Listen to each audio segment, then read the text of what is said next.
দিনের গভীর জ্ঞান অর্জন করার উপায়সমূহগুলো কি জানালে উপকৃত হব?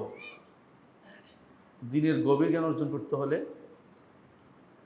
১ নম্বর হচ্ছে আরবি জানতে হবে।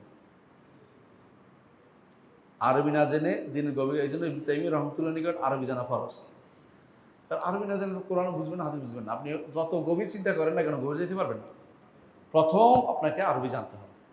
২ নম্বর হচ্ছে কোনো গভীর জ্ঞানী ব্যক্তির কাছে পড়তে হবে।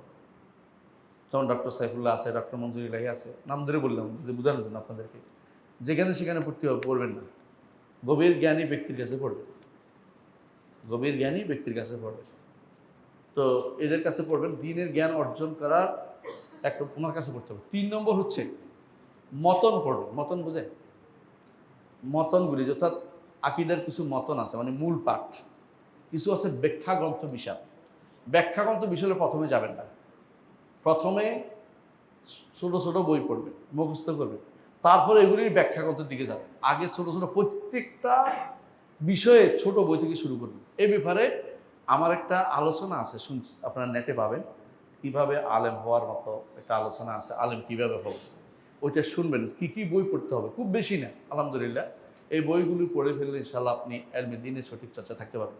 এর বাইরে ছোট ছোট বই পড়ে, বাংলা বই পড়ে, পিছনে পিছনে হাইটে মিছিল করে, মিটিং করে আপনি আলেম হবেন?